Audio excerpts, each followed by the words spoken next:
মুক্তি রাতে চুরি করে খাবার খেতে এলে তখনই মুক্তিকে হাতে নাতে ধরে ফেলে বিহান ও সবাই। হ্যাঁ বন্ধুরা, এমনটাই দেখা যাবে। বিস্তারিত জানতে ভিডিওটিতে লাইক দিয়ে চ্যানেলটি সাবস্ক্রাইব করে শুরু থেকে শেষ অবধি দেখতে থাকো। গল্পের শুরুতেই দেখা যাবে বাড়িতে লুচি ও আলুর দম রান্না হলে মুক্তিকে সেটা খেতে দেয় না বিহান। বিহান বলতে থাকে মুক্তি মাসির তো অনেক অনেক অসুস্থ, তাই মুক্তি মাসির এটা খাওয়া যাবে না।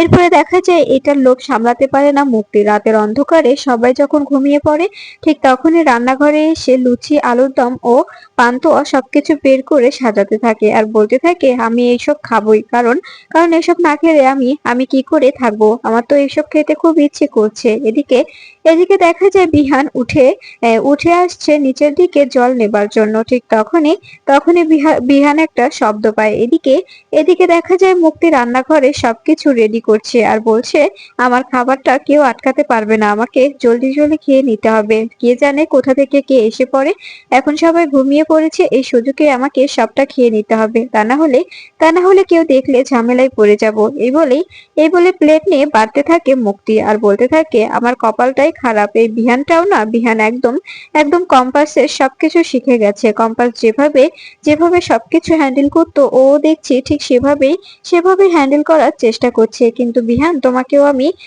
আমি দেখে নেব, তুমি কি করে সবটা সামলাও সেটাও আমি দেখবো। এরপরে দেখা যায় এসব কিছু ভাবতে থাকে মুক্তি। মুক্তি বলতে থাকে যে এত ভেবে কোনো কাজ নেই, আমাকে এবার খেয়ে নিতে হবে, কে জানে কখন কে এসে পড়ে, আগে তাড়াতাড়ি খেয়ে নিই, তারপরে পরের ব্যাপারটা দেখা যাবে। এরপরে দেখা যায় মুক্তি যেই বলা সেই কাজ।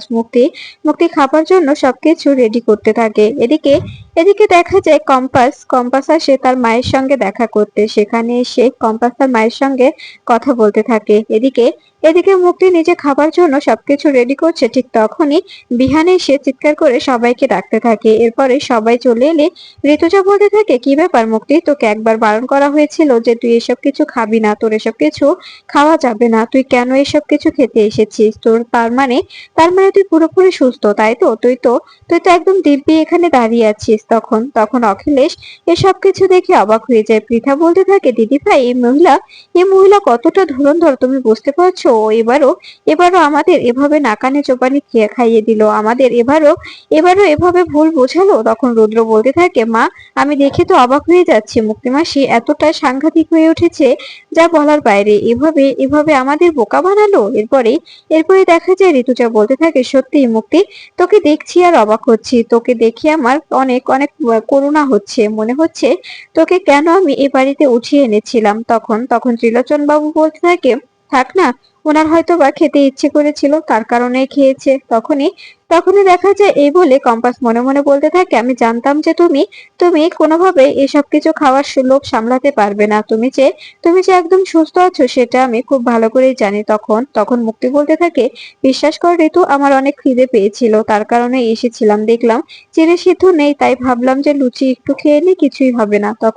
তখন দেখা যায় এ কথা শুনে অবাক হয়ে যায় ঋতুজা। ঋতুজা বলতে থাকে তুই এসব কি বলছিস মুক্তি? সত্যি যদি তোর শরীরটা খারাপ হয়ে থাকে তবে তবে কেন তুই এসব খাবি? তোর যদি প্রয়োজন হতো তুই চিড়েটা নিজে সিদ্ধ করে নিতি, কিংবা কিংবা কাউকে ডেকে নিতি, তাই না? তখনই দেখা যায় সবার সামনে মুক্তি পান্তুয়া খেতে থাকে। এটা দেখে তখনই মেঘমালা বলে ওঠে মা, উনি মিথ্যে বলছে, ওনার ভাবভঙ্গি দেখে আপনি বুঝতে পারছেন না? উনি তো পুরোটাই নাটক করছে, সবটাই সাজানো, ওনার নাটক দেখে কি আপনারা ধরতে পারছেন না? তখনই ঋতুজা হাসতে থাকে আর বলতে থাকে অবশ্যই ধরতে পারছি, আমি জানি মুক্তি সবটাই নাটক করছে। কিরে মুক্তি, নিজের নাটকটা তো এভাবে ধরা পড়ে গেল, তাই না? তখনই মুক্তি ভয়ে সেখানে দাঁড়িয়ে থাকে আর বলতে থাকে প্লিজ ঋতুজা, এভাবে ভুল বুঝিস না, সত্যি আমি ব্যথা পেয়েছি, শুধু শুধু খাবারের লোভ সামলাতে পারিনি, বিশ্বাস কর, তুই তো জানিস আমি বরাবরই পেটুক, আমি বরাবরই খাবারের লোভ সামলাতে পারি না, তাই আমি লোভ সামলাতে না পেরে খেয়ে নিয়েছি, আমাকে ক্ষমা করে দে। তখন এ কথা শুনে দেখা যায় ঋতুজা বলতে থাকে তুই এটা কি করে করতে পারলি? তুই এত বড় একটা জোচ্চুরি আমাদের সঙ্গে করলি। তখন অখিলেশ বলতে থাকে ছি মুক্তি ছি, তোমাকে দেখে আমার যত দেখছি ততই ঘৃণা হচ্ছে।